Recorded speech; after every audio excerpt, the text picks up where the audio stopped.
نحن نقص عليك أحسن القصص بما أوحينا إليك هذا القرآن وإن كنت يضل به كثيرا ويهدي به كثيرا أنزلنا هذا القرآن على جبل لرأيته خاشعا متصدعا من خشية الله. السلام علیکم ورحمۃ اللہ وبرکاتہ۔ تمام تعریف اس ذات اقدس کے لیے سزاوار ہے جس نے جمیع کائنات عوالم کو ان کی قابلیت و استعداد کے مطابق ظلمت عدم سے نور وجود میں لا کر اپنے کمالات اسمائی و صفاتی کے علم و شہود سے بہرمند کیا۔ درود و سلام ہو ذات مقدس سیدنا محمد مصطفیٰ احمد مجتبیٰ صلی اللہ علیہ وآلہ وسلم پر، جن کے دائرہ عین جامع میں جمیع کائنات کا ثبوت، وجود، ظہور و بطون ہے، اور درود و سلام ہو آپ کے آل اطہار پر جو آپ کے کمالات صفات جلال و جمال کے مجالی و مرائی یعنی آئینے ہیں، اور درود و سلام ہو آپ کے اصحاب اخیار پر جو آپ کے دین کے انوار کے مصابیح یعنی چراغ ہے، اور تابعین و تبع تابعین تا قیام قیامت سب پر درود و سلام جاری و ساری و متوالی ہو۔ بعد حمد و صلات کے آئیے پارہ نمبر 5 اور رکوع نمبر 6 کی ہم تلاوت کریں گے اور اس کا ترجمہ پڑھیں گے، اور انشاءاللہ تعالی تفسیر طاہری سے اس کی تفسیر کے نکات آپ تک پہنچانے کی سعادت حاصل کی جائے گی۔ تلاوت شروع ہوتی ہے۔ اعوذ باللہ من الشیطان الرجیم، بسم اللہ الرحمن الرحیم۔ ألم تر إلى الذين يزعمون أنهم آمنوا بما أنزل إليك وما أنزل من قبلك يريدون أن يتحاكموا إلى الطاغوت وقد أمروا أن يكفروا به ويريد الشيطان أن يضلهم ضلالا بعيدا۔ کیا آپ نے ان لوگوں کو نہیں دیکھا جو دعویٰ کرتے ہیں کہ وہ اس کتاب پر بھی ایمان رکھتے ہیں جو آپ کی طرف نازل کی گئی، اور اس کتاب پر بھی جو آپ سے پہلے نازل کی گئی، اپنے مقدمے شیطان کے پاس لے جانا چاہتے ہیں، حالانکہ ان کو یہ حکم ہوا ہے کہ اس کو نہ مانیں، اور شیطان ان کو بہکا کر بہت دور لے جانا چاہتا ہے۔ پارہ نمبر 5 کے رکوع نمبر 6 کا ابتدائی حصہ آپ کے سامنے پڑھا گیا ترجمے کے ساتھ۔ اس کے شان نزول میں جو روایت آئی ہے اس کو ہم سناتے ہیں تاکہ بات سمجھ میں آ جائے۔ حضرت عبداللہ بن عباس رضی اللہ تعالیٰ عنہ سے مروی ہے کہ بشر نامی ایک منافق کا ایک یہودی سے جھگڑا ہوا، تو یہودی نے منافق سے کہا کہ حضور اکرم صلی اللہ علیہ وآلہ وسلم کی خدمت میں یہ جھگڑا پیش کریں گے۔ ایک منافق اور ایک یہودی کا جھگڑا ہوا۔ منافق نے کہا کہ یہ جھگڑا ہمارا محمد صلی اللہ علیہ وآلہ وسلم کے پاس پیش کریں گے، اس لیے کہ آپ حق فیصلہ کرتے ہیں اور رشوت بھی نہیں لیتے۔ لیکن منافق کہتا تھا کہ کعب بن اشرف یہودی کے یہاں چلیں گے۔ منافق کا خیال تھا کہ حقدار دراصل یہودی ہے، اور حضور صلی اللہ علیہ وآلہ وسلم کے پاس جائیں گے تو فیصلہ حق بجانب ہوگا اور یہودی کو حق ملے گا، اور کعب بن اشرف کے پاس جائیں گے تو رشوت لے کر میں فیصلہ اپنے حق میں کروا لوں گا، چونکہ کعب بن اشرف یہودیوں کے آدمی ہے، تو کعب بن اشرف بھی یہودی ہے، تو پھر فیصلہ میری طرف ہوگا۔ تو یہ آقائے دو جہاں صلی اللہ علیہ وآلہ وسلم کے پاس جانا نہیں چاہتے تھے۔ آقا صلی اللہ علیہ وآلہ وسلم حق بجانب فیصلہ کرتے ہیں اور رشوت لینے والے رشوت لے لیتے ہیں، لیکن منافق کہتا تھا کہ کعب بن اشرف یہودی کے یہاں چلیں گے۔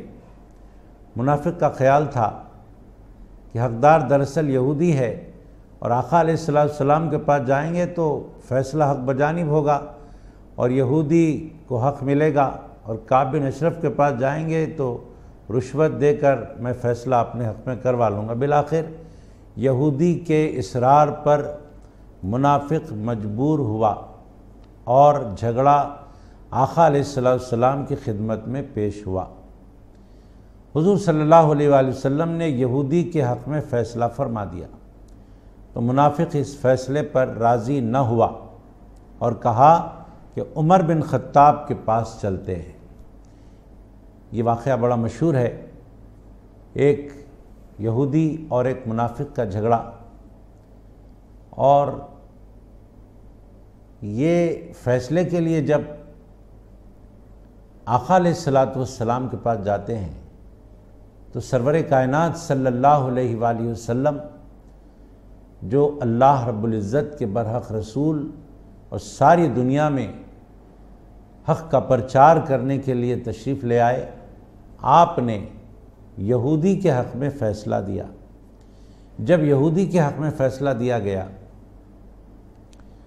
تو منافق کو یہ فیصلہ پسند نہ آیا اور کہا کہ چلو عمر بن خطاب کے پاس چلتے ہیں، وہاں جا کر یہ ہمارا مقدمہ پیش کریں گے، وہ کیا فیصلہ کرتے ہیں دیکھیں گے۔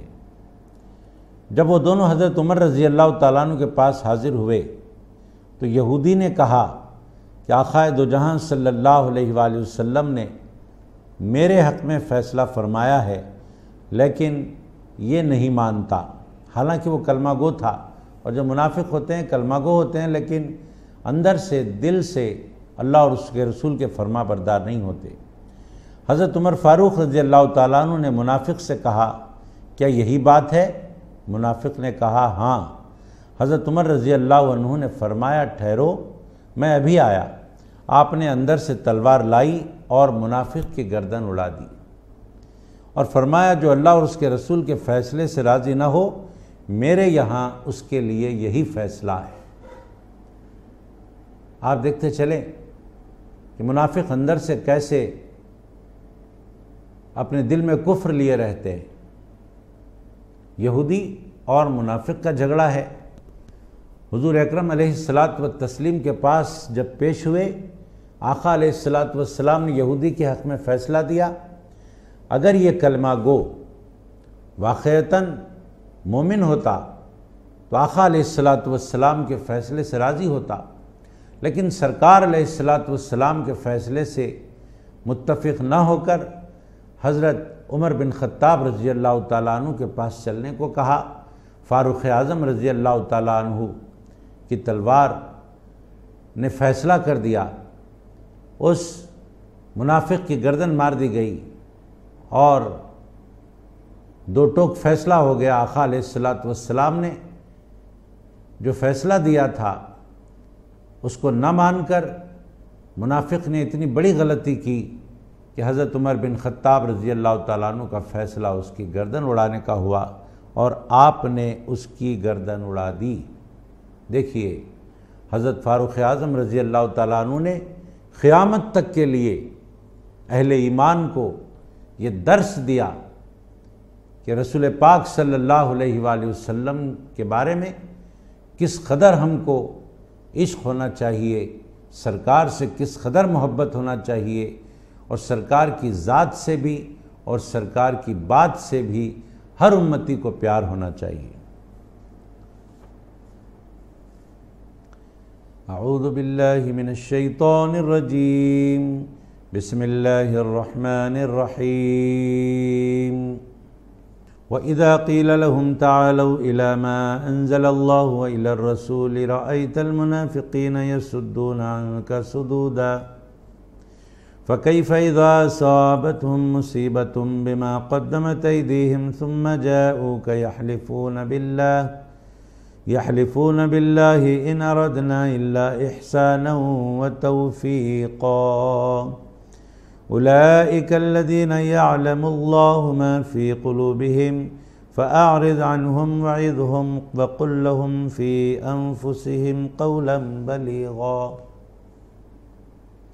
اور جب ان سے کہا جاتا ہے کہ آؤ اس حکم کی طرف جو اللہ تعالی نے نازل فرمایا ہے اور رسول کی طرف، تو آپ منافقین کی یہ حالت دیکھیں گے کہ آپ سے پہلو تہی کرتے ہیں، پھر کیسی جان کو بنتی ہے جب ان پر کوئی مصیبت پڑتی ہے۔ ان کی اس حرکت کی بدولت جو کچھ وہ پہلے کر چکے تھے، پھر آپ کے پاس آتے ہیں خدا کی قسمیں کھاتے ہوئے کہ ہمارا اور کچھ مقصود نہ تھا سوائے اس کے کہ کوئی بھلائی نکل آئے اور ہم باہم موافقت ہو جائے یہ وہ لوگ ہیں کہ اللہ تعالیٰ کو معلوم ہے جو کچھ ان کے دلوں میں ہے، سو آپ ان سے تغافل کر جایا کیجئے اور ان کو نصیحت فرماتے رہیے اور ان سے ان کی خاص ذات کے متعلق کافی مضمون کہہ دیجئے۔ اس آیت میں جو ابھی پیش کی گئی ہے، منافقین کو وعید سنائی گئی۔ جو منافق ہوتے ہیں ان کو وعید سنائی گئی، ان کو ڈرایا گیا کہ تم جو کچھ منافقت کیے ہو اور کرتے ہو وہ سب غلط ہے۔ انسان کو چاہیے کہ جب زبان سے کلمہ پڑھتا ہے تو پھر وہ دل سے بھی کلمے کا اقرار اور تصدیق کرے۔ ایسا نہ ہو کہ زبان سے اقرار ہو رہا ہے لیکن دل سے تصدیق نہیں ہو رہی ہے، تو ایسے لوگ منافقوں میں شامل رہتے ہیں، اور ایسوں کو اللہ رب العزت اس آیت میں وعید سنا رہا ہے کہ جنہوں نے نفاق کیا اور جو نفاق سے کام لیتے ہیں وہ سب غلط ہے، جس کا بدلہ منافقین کو بشکل عذاب ضرور ملے گا۔ اور اللہ رب العزت نے جہنم میں منافقین کا جو طبقہ بنایا ہے وہ کفار سے بھی زیادہ بدترین ہے۔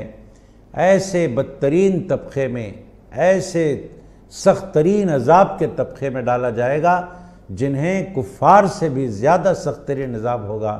کلام پاک میں آتا ہے ان المنافقین فی الدرک الاسفل من النار، منافقین دوزخ کے سب سے نچلے طبقے میں رہیں گے۔ مطلب یہ کہ کافروں سے بھی زیادہ عذاب جہنم میں منافقین کو ہوگا۔ اللہ تبارک و تعالیٰ انہیں شرمسار بھی کرے گا، اور وہ شرمساری اس وقت کی منافقوں کو کوئی فائدہ نہیں دے گی۔ اگر منافق اس عذاب کو دیکھ کر شرمسار ہوں گے، عاجز ہوں گے، تو ان کی عاجزی، ان کی شرمساری، وہ ان کی ندامت کچھ ان کو کام نہ دے گی، اور اس وقت ان کا کوئی عذر قبول نہیں کیا جائے گا۔ بسم اللہ الرحمن الرحیم وما ارسلنا من رسول الا ليطاع باذن الله ولو انهم اذ ظلموا انفسهم جاءوك فاستغفروا الله واستغفر لهم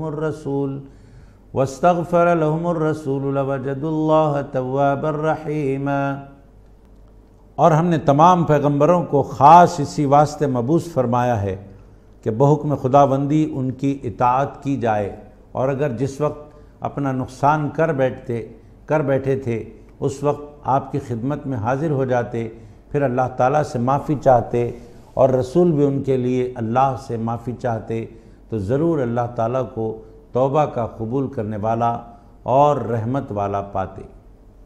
اللہ تبارک تعالیٰ نے اس آیت میں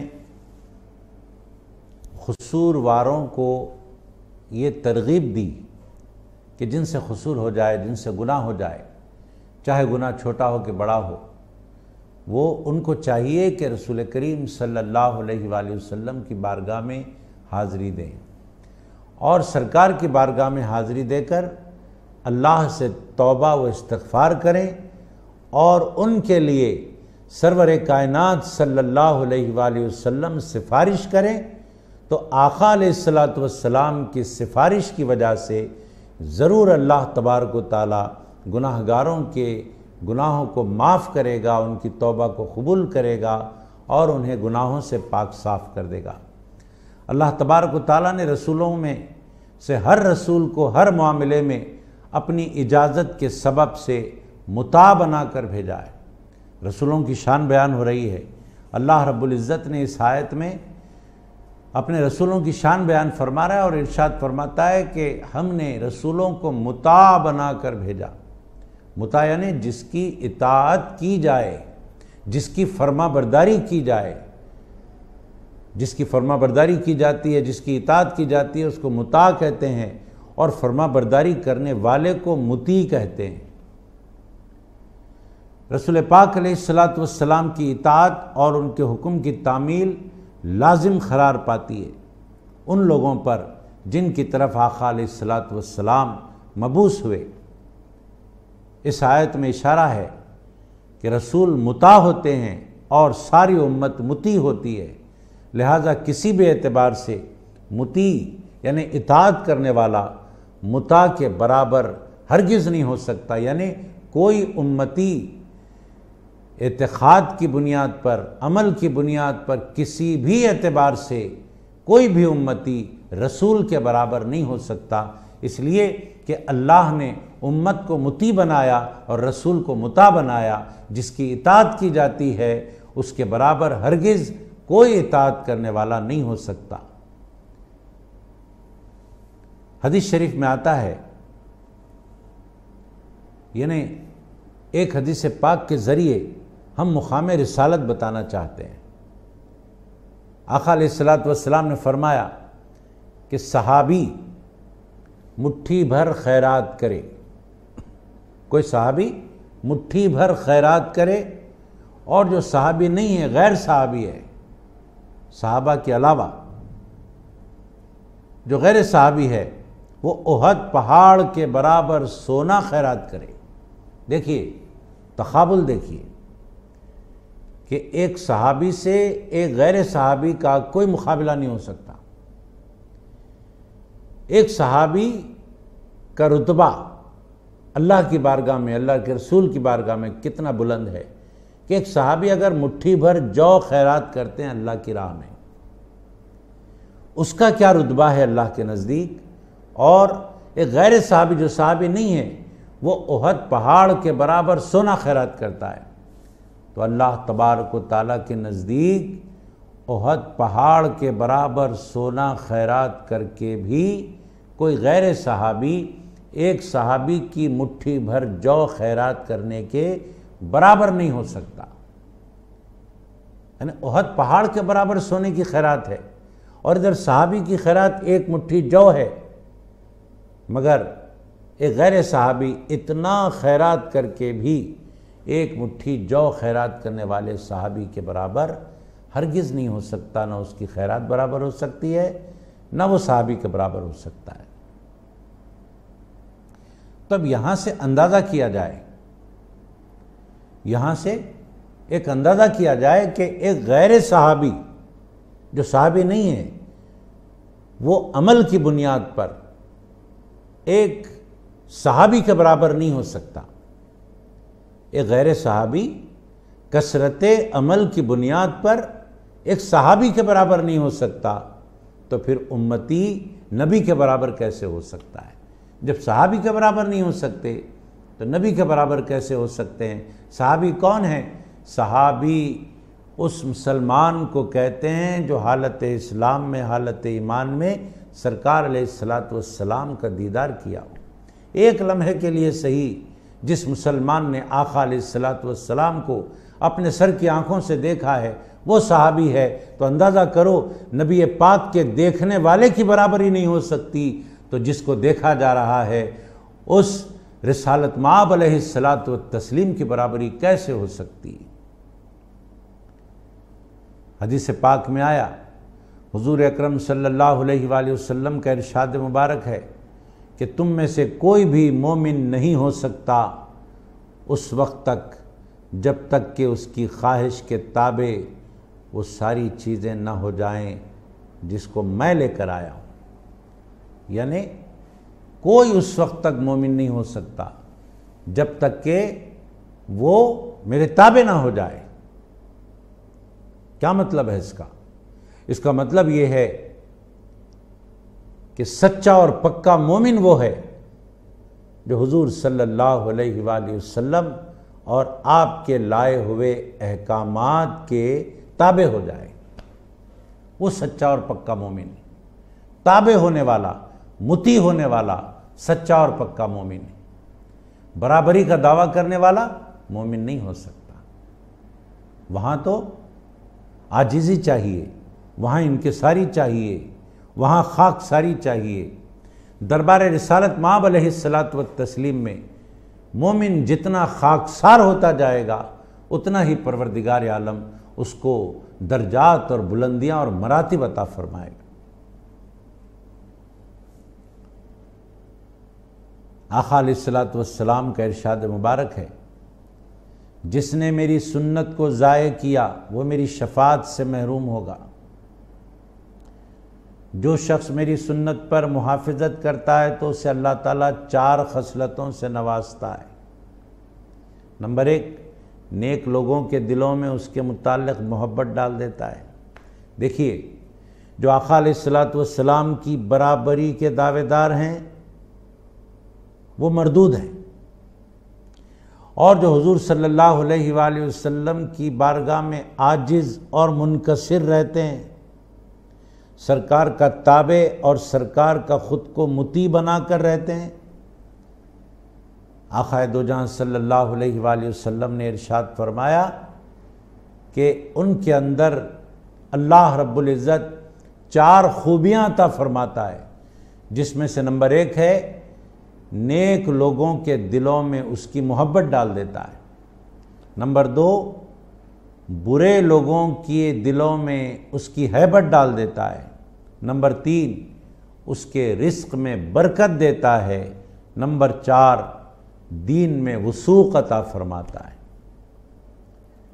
اس آیت میں اللہ رب العزت نے گناہ گاروں کو، خطا کاروں کو دربار رسالت میں آنے کی ترغیب دی۔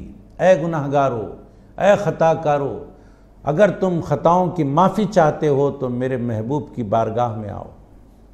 اللہ تعالیٰ کی بارگاہ میں بوقت توبہ رسول پاک علیہ الصلاۃ والتسلیم کو وسیلہ بنانا جائز ہے اور توبہ کی قبولیت کا تیقن ہے۔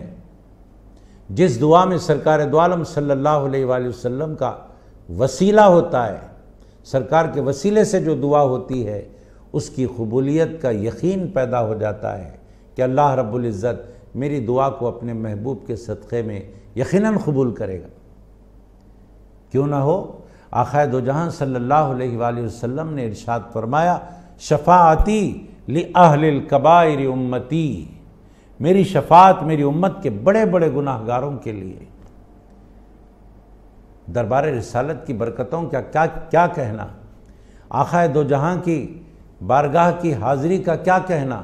یہ نہ سمجھیے کہ جب تک سرکار علیہ الصلاۃ والسلام اس دنیا میں جلوہ گر تھے اور اہل دنیا کی نگاہوں کے سامنے جلوہ افروز تھے، یہ اس وقت کی بات ہے۔ نہیں، اگر خطا کار، اگر گناہ گار سرکار علیہ الصلاۃ والسلام کے وصال پاک کے بعد بھی آپ کی قبر شریف پر حاضری دیتا ہے تو وہ بھی نامراد نہیں لوٹے گا، اس کو ویسے ہی فیض ملے گا جیسے فیض سرور کائنات علیہ الصلاۃ والسلام کی حیات ظاہری میں ملا کرتا تھا۔ ایک حدیث شریف میں آتا ہے، من زار قبری وجبت لہو شفاعتی، جس نے میری قبر کی زیارت کی میری شفاعت اس پر واجب ہو گئی۔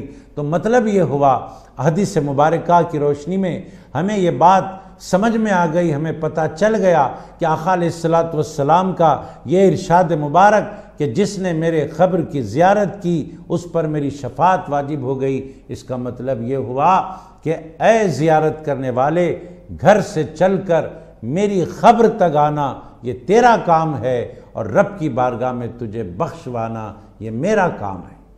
الحمدللہ، اللہ نے ایسے رسول کی امت میں ہم کو پیدا فرمایا ہے، جس رسول کی قبر کی زیارت ہم سب کے لیے، ساری امت کے لیے، امت کے تمام گناہ گاروں کے لیے، خطا کاروں کے لیے شفاعت کا باعث ہے۔ اللہ کی بارگاہ میں شفاعت قبول ہوتی ہے سرکار کی، اور گناہ گار بخشا جاتا ہے۔ جو گناہ گار بارگاہ رسالت میں قبر شریف کی زیارت کے لیے آتا ہے اس کی بخشش ہو جاتی ہے، اور جو بخشے بخشائے ہوئے اللہ کے نیک بندے ہیں جن کے نام اعمال میں گناہ نہیں ہے، جو نیک اور پارسا بندے ہیں، اگر ان سے کچھ لغزش ہو بھی جاتی ہے تو فوراً وہ توبہ و استغفار کے ذریعے اپنے نام اعمال کو پاک صاف کر لیتے ہیں۔ اگر ایسے نیک بندے آتے ہیں اللہ کے جن کے نام اعمال میں کچھ گناہ ہی نہیں رہتا تو ایسے بندوں کے درجات بلند ہو جاتے ہیں سرکار کے دربار کی حاضری کے سبب۔ الحمدللہ حاضری کے کیا کہنے، جو آقا کے بارگاہ میں حاضری دیا اللہ رب العزت نے اسے دنیا و آخرت کی نعمتوں سے مالا مال فرما دیا۔ جتنے ناظرین ہیں اللہ رب العزت ہم کو، آپ کو، سب کو بارگاہ رسالت کی حاضری نصیب فرمائے۔ بسم اللہ الرحمن الرحیم فلا وربک لا یؤمنون حتی یحکموک فیما شجر بینہم ثم لا یجدوا فی انفسہم حرجا مما قضیت ویسلموا تسلیما۔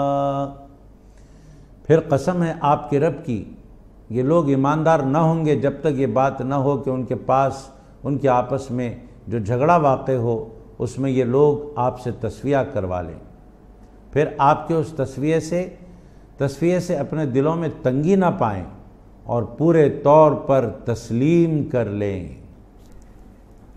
ایک انصاری کا حضرت زبیر رضی اللہ تعالیٰ عنہ سے جھگڑا ہوا۔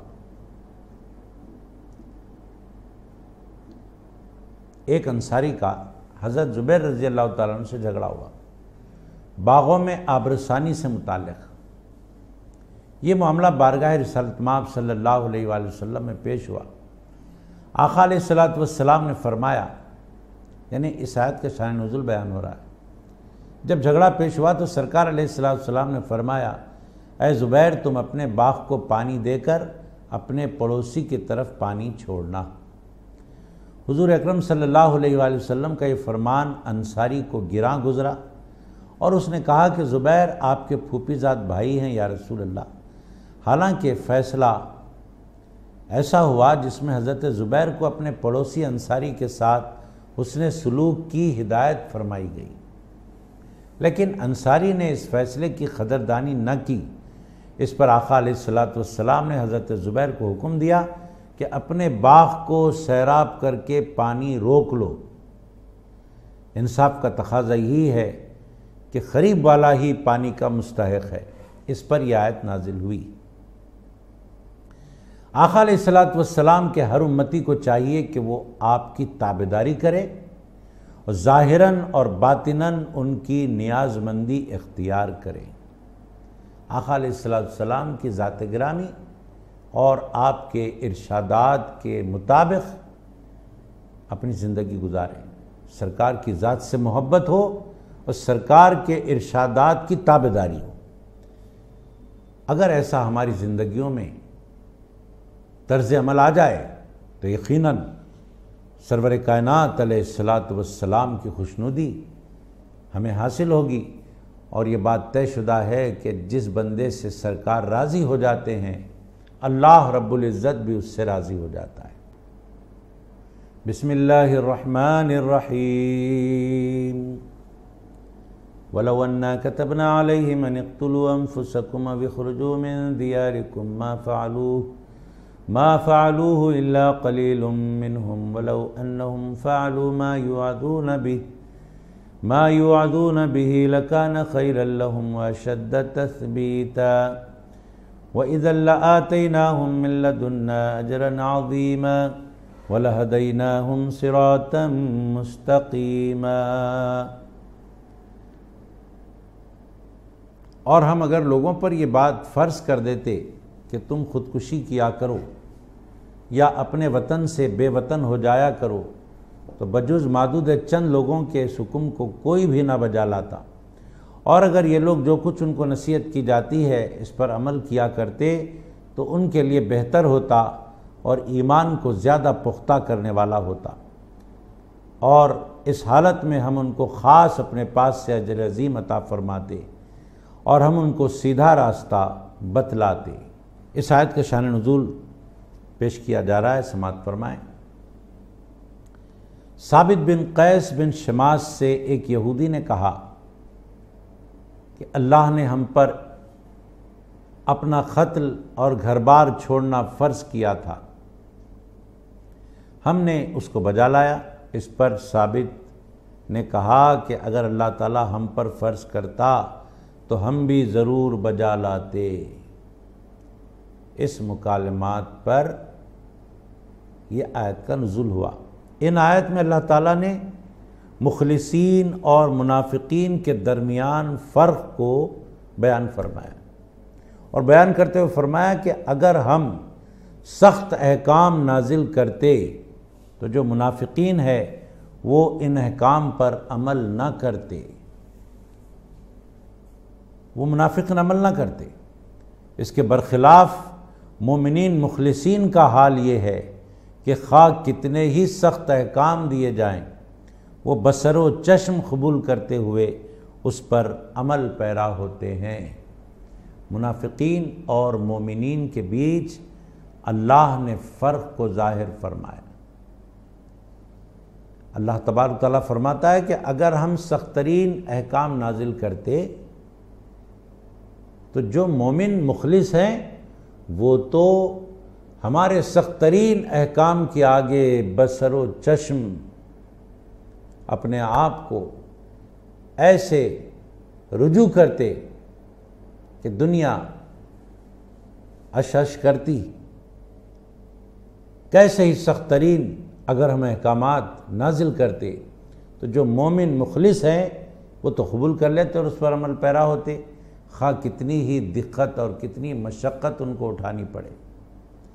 مگر جو منافقین ہیں وہ ہرگز ہمارے احکام بجا نہ لاتے اور ہمارے احکام کے تابعداری ہرگز نہ کرتے، وہ پورے نہ اترتے اطاعت میں۔ چنانچہ احادیث مبارکہ میں آتا ہے کہ منافقین پر نمازیں بھی بھاری ہوتی ہیں۔ منافق جو نماز پڑھتا ہے وہ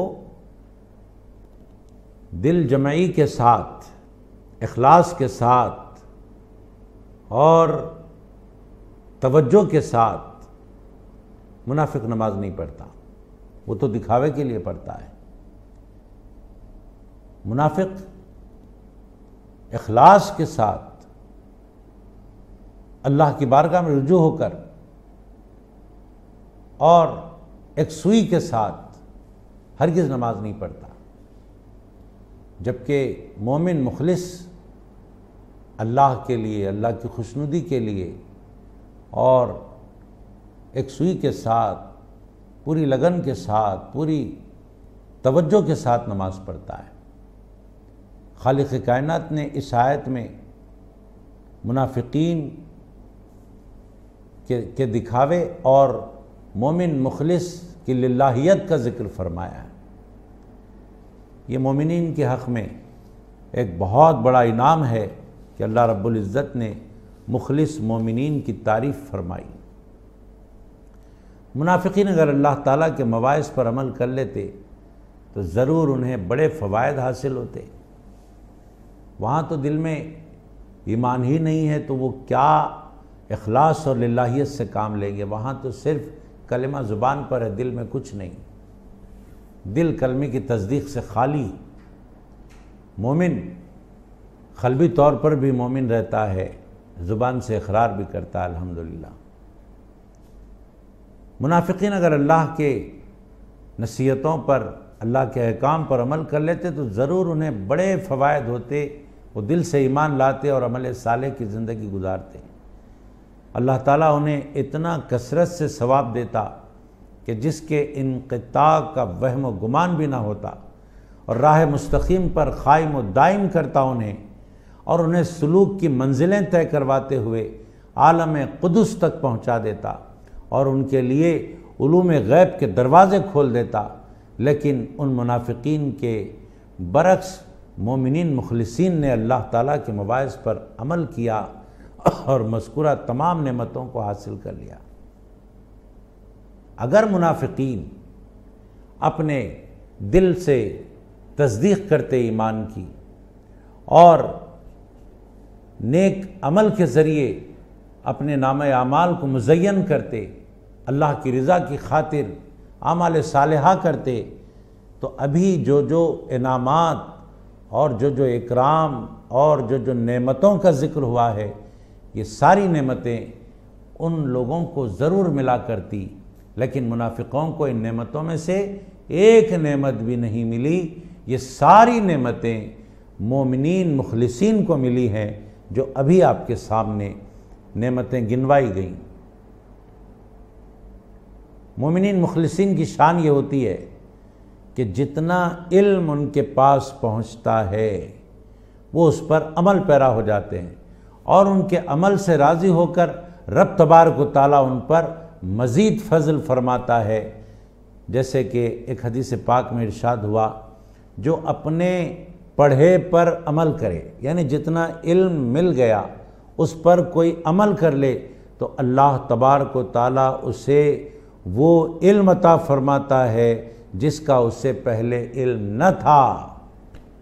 محدثین کرام فرماتے ہیں پروردگار عالم نے جس علم کی خوشخبری سنائی ہے اس علم سے علم لدنی مراد ہے،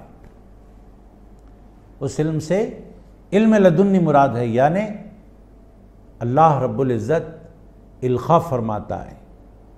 پروردگار ایسے بندوں کو جو علم حاصل کرنے کے بعد اس علم پر عمل پیرا ہو جاتے ہیں پابندی کے ساتھ، انہیں پروردگار عالم علم لدنی یعنی ایسا علم عطا فرماتا ہے کہ اس سے پہلے انہیں اس علم کی خبر بھی نہ تھی، اور وہ علم کسب سے حاصل نہیں ہوتا، وہ علم عطا سے حاصل ہوتا ہے۔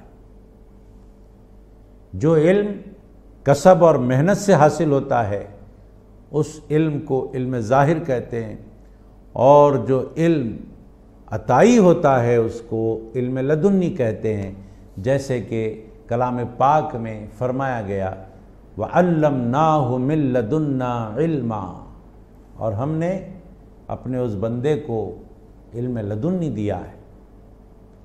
حاضرین محترم، ناظرین اکرام، آئیے آگے کی آیتیں ہم پڑھتے ہیں، اور پروردگار عالم نے جو کچھ احکام بیان فرمائے، جو کچھ اسرار بیان فرمائے، اس کو سنتے سناتے سعادت حاصل کرتے ہیں۔ بسم اللہ الرحمن الرحیم وَمَن يُطِعِ اللَّهَ وَالرَّسُولَ فَأُولَئِكَ مَعَ الَّذِينَ أَنْعَمَ اللَّهُ عَلَيْهِم من النبيين والصديقين والشهداء والصالحين وحسن أولئك رفيقا ذلك الفضل من الله وكفى بالله عليما۔ اور جو شخص اللہ اور رسول کا کہنا مان لے گا تو ایسے اشخاص بھی ان حضرات کے ساتھ ہوں گے جن پر اللہ تعالیٰ نے انعام فرمایا، یعنی انبیاء اور صدیقین اور شہداء اور صالحین، اور یہ حضرات بہت اچھے رفیق ہیں۔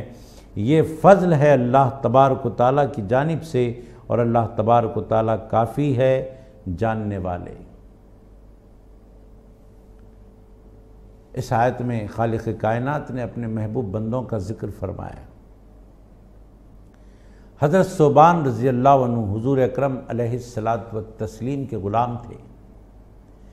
ایک روز آقا دو جہاں صلی اللہ علیہ وآلہ وسلم کی خدمت میں حاضر ہوئے، اور حاضر ہو کر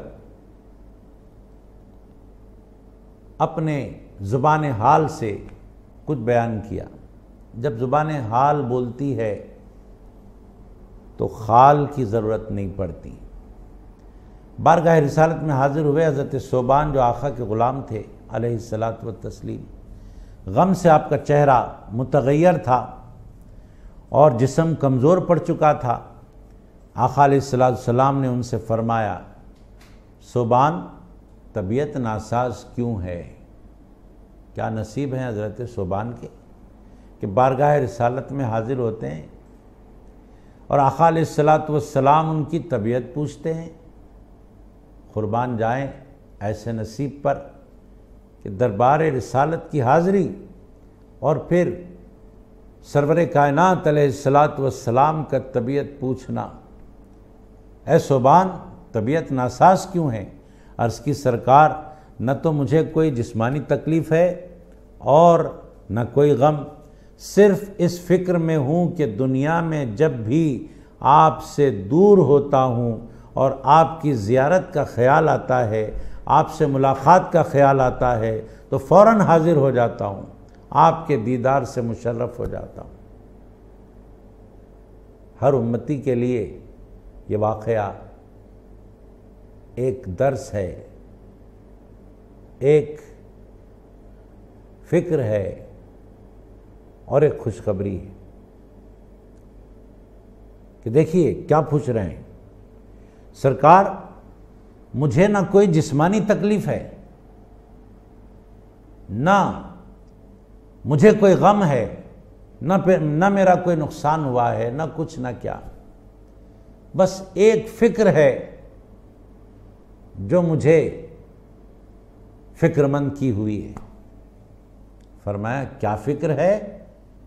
دیکھیے اللہ کے محبوب سے حضرت صوبان عرض کر رہے ہیں سرکار فکر بس اتنی ہے کہ دنیا میں جب کبھی میں آپ سے دور ہوتا ہوں اور آپ سے ملنے کا خیال آتا ہے تو فوراً آپ کے پاس حاضر ہو جاتا ہوں اور آپ کے دیدار سے مشرف ہو جاتا ہوں۔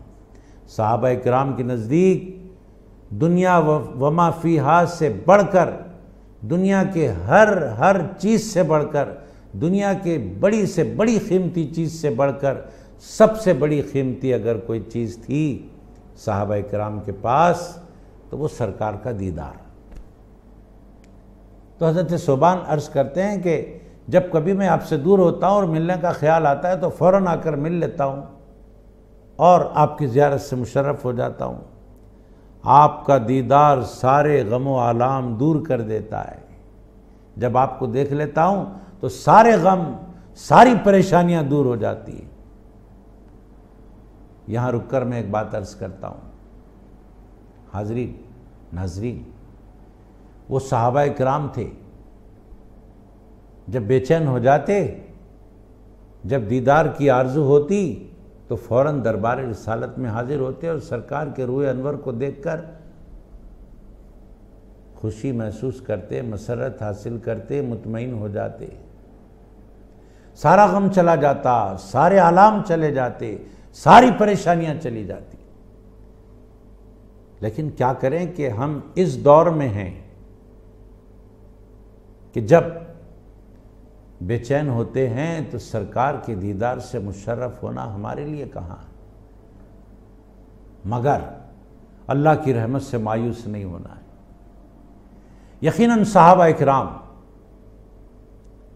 اس دور میں اس دنیا میں تھے کہ بے چینی اور بے کلی اور غم و آلام دور کرنے کے لیے سرور کائنات کا دیدار کیا کرتے تھے، اور آج ہم بھی خوش نصیب اس لیے ہیں کہ جب کبھی غم و آلام ستاتے ہیں تو ہمیں دیکھ کر تسلی حاصل کرنے کے لیے سرکار کے آثار مبارک ہے، آثار مبارک کو دیکھتے ہیں، دل کو اطمینان حاصل ہو جاتا ہے۔ الحمدللہ آج سرور کائنات کے آثار مبارک صلی اللہ علیہ وآلہ وسلم ساری امت کے لیے غم و آلام دور کرنے کا سبب ہے، اطمینان قلب حاصل کرنے کا سبب ہے۔ تو آئیے ہم اس واقعے کی طرف آتے ہیں۔ حضرت صوبان نے عرض کی کہ دنیا میں جب کبھی ہم دور ہو جاتے ہیں تو آپ سے ملاقات، آپ کی زیارت کا شرف حاصل کر کے اپنے دلوں کے چین کا سامان کرتے ہیں جی، لیکن جب اس دنیا سے جائیں گے یا رسول اللہ، حضرت صوبان عرض کرتے ہیں جب آخرت کو یاد کرتا ہوں میں تو ایک فکر لگ جاتی ہے مجھ کو کہ نہ معلوم سرکار کہاں ہوں گے اور ہم کہاں ہوں گے۔ دنیا میں تو ہم آپ کے ساتھ ہیں، لیکن آخرت میں نہ معلوم ہم اپنے اعمال کی بنا پر آپ سے کتنا دور رہیں گے، آپ سے ملاقات کرنا ہمارے لیے کتنا مشکل ہو جائے گا۔ بس یہی فکر ہمیں ستاتی ہے۔ آپ تو انبیاء کے زمرے میں بلند مرتبے پر ہوں گے، یا رسول اللہ ہمارا کیا ہوگا، ہم کہاں رہیں گے، ہمیں پتہ نہیں۔ اس آیت مبارکہ میں اللہ رب العزت نے ارشاد فرمایا، جس کو سننے کے بعد تسلی ہو جاتی ہے، وَمَن يُطِعِ اللَّهَ وَالرَّسُولَ فَأُولَٰئِكَ مَعَ الَّذِينَ أَنْعَمَ اللَّهُ عَلَيْهِم مِّنَ النَّبِيِّينَ وَالصِّدِّيقِينَ وَالشُّهَدَاءِ وَالصَّالِحِينَ وَحَسُنَ أُولَٰئِكَ رَفِيقًا ذَلِكَ الْفَضْلُ مِنَ اللَّهِ وَكَفَىٰ بِاللَّهِ عَلِيمًا۔ جب یہ سنتے ہیں تو پھر ہمیں تسلی ہو جاتی ہے۔ حضرت ثوبان نے عرض کیا، یا رسول اللہ آپ تو بلند رتبے پر ہوں گے اور میں ادنا درجے میں رہوں گا، تو آپ سے کیسے مل پاؤں گا، کیسے آپ سے ملاقات ہوگی، کیسے آپ کا دیدار نصیب ہوگا؟ تو اللہ رب العزت نے ارشاد فرمایا کہ اے میرے محبوب کے امتیو سنو، میرے محبوب کے دیدار سے مشرف ہونا چاہتے ہو اور آخرت میں میرے محبوب کی سنگت میں رہنا چاہتے ہو اور ان کے ساتھ آخرت میں رہنے کا شرف حاصل کرنا چاہتے ہو، تو ایک بات یاد رکھو، میں نے ایسا نظام بنا دیا ہے، دنیا میں جو جس سے محبت کرے گا آخرت میں وہ اسی کے ساتھ رہے گا۔ اب یہاں آیت مبارکہ بتا رہی ہے، جس نے اللہ اور اس کے رسول کا کہنا مان لیا، محبت کی اور اطاعت کی، سرکار کی محبت اور سرکار کی اطاعت جنہوں نے اپنایا دنیا میں، انشاءاللہ تعالی اللہ رب العزت کی مہربانی سے، اللہ کی رحمت سے آخرت میں سرکار کے سارے چاہنے والے سرکار کے ساتھ رہیں گے۔ اس آیت مبارکہ کا یہی مطلب ہے۔ اللہ سے دعا ہے کہ ہم گناہگاروں کے گناہوں کو معاف کر کے پروردگار اپنی اپنے حبیب پاک کی محبت سے ہم سب کو سرشار فرمائے، اور دنیا میں ہم محبوب خدا کا نام لیتے ہیں محبت کے ساتھ، تو آخرت میں سرکار کی سنگت بھی ہمیں اپنی رحمت سے عطا فرمائے۔ جنت میں خاصان خدا کی معیت و باریابی کے لیے مومن پر لازم ہے کہ وہ اطاعت بھی کرے، اتباع بھی کرے، محبت بھی کرے، یقیناً وہاں سنگت نصیب ہوگی۔ رسول پاک کی محبت چاہیے، دعوی محبت کے ساتھ ہو، صرف دعویٰ ہے اور دعوے پر ہم پورے نہیں اتر رہے ہیں تو یہ ہمارا قصور ہے۔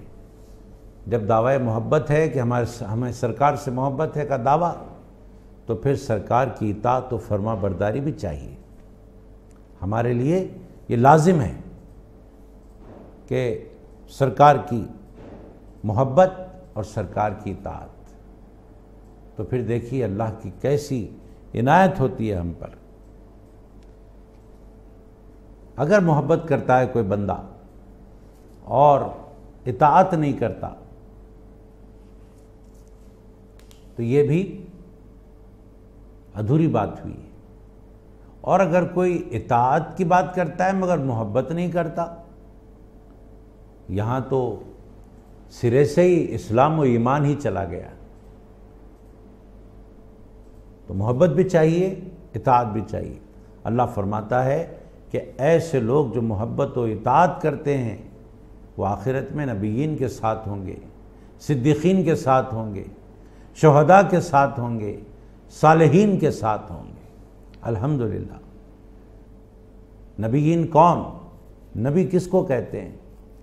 لغت میں عربی لغت میں نبی کے معنی ہیں رفیع الشان، بڑی شان والے۔ لغت عربی میں نبی کے معنی ہے غیب کی خبر دینے والے۔ اللہ رب العزت نے لفظ نبی کسی غیر کے لیے استعمال نہیں کیا،